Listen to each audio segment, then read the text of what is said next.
feel like you've got a good balance at the moment with the young guys coming through and playing good footy and the senior guys all in good form? Yeah, no doubt. That certainly has probably made the difference at the start of the year. That the older guys are setting the example, but the younger guys are really buying in and playing some terrific football and trying to play the way that we've asked them to, and also bringing a bit of flair and a bit of excitement to the football, which is what they're recruited for. So the combination so far is working well, and it's just going to be a constant battle week in, week out to make sure we keep that consistency. Any of the young guys that you've, I guess, taken a particular role with in their development? Jack Billings is my mentor this year, so I've been working with him, and he's going to be a continual work in progress. It was really exciting to see a bit of a glimpse of what he'll be able to produce on a regular basis. So he's one guy that I've sort of spent a bit of time with, behind the scenes, and I was really proud to see him so excited when he kicked that goal in the last quarter. Yeah. Did you get a sense in the pre-season what some of these guys would add to the team, or has it sort of surprised you the way it's emerged over the first game? I suppose it's a bit of a hard question. I mean, you can always see the talent with these young guys pre-season. I probably didn't expect the strong performances that they've produced so far so early, especially with Luke Dunstan. You knew that you could tell he was a good kid and really strong and mature, but to play the football he has early, and Jack Billings, we know he's got the talent, but we probably thought would take a bit of time to really build. And he probably still will, but it is exciting to see, and it's probably more so the third and fourth year guys, the Jimmy Websters, Tom Curran, to see Reece Stanley take 13 marks last week. They're probably the guys that we're really hoping would take that step up, and they're the ones that probably have made more of a difference, I think, this year rather than the first year guys. It's those third and fourth year players that are now starting to really look comfortable as AFL players. Second visit to Wellington, is it starting to feel like a bit of a home away?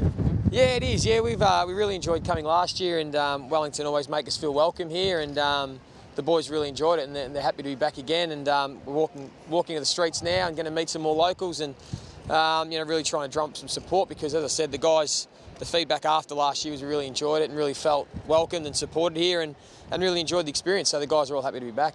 How did you find the stadium to play in? Is it just another stadium, or was there sort of quirks about it? No, it was quite a nice stadium. Quite a nice boutique stadium. Obviously, the conditions last year were a little bit, wet and windy, and hopefully we might get a touch better conditions this year. But no, look, we certainly really enjoyed it. The whole lead up to the game and the pre-game and the national anthems. It was something really special, and the players will never forget. And everyone's really excited to be back.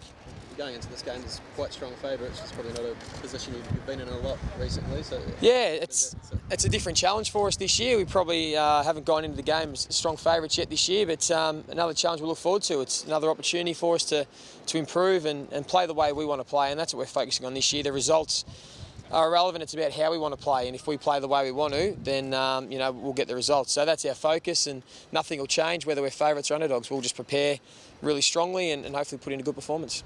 Was last week's win a bit of a sort of a breakthrough in terms of the self-belief in the group, or taking a big scalp last week? Yeah, I certainly think it does add strong self-belief. I think it just shows that if we continue to work on how we want to play and give great effort and work on our structures, that we can beat good sides. We're not just a team that can only beat teams around us or lower sides of the ladder. So that was really positive. That it'll give the guys confidence enough. We just continue to work away and continue to improve and give that great effort that we know that we can we compete with the good sides.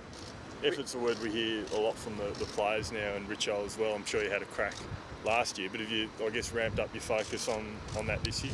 Yeah, I think we have. I think it's just become more ingrained in how we want to play. It's going to be more based on effort, and we still reference it to the good sides. I mean, the things that make Geelong and Fremantle and Hawthorn so good is they give great effort every week. Yeah, they might have more talent, or they play some great football, but it's all based around giving effort week in, week out. You can't win games of football if you don't give the effort. So that's the foundation, and that's why the guys will consistently talk about it, because you want to work on your ball use and your defence, but if your effort's not there, your structures are irrelevant. So while we continue to give great effort, we'll continue to be in games.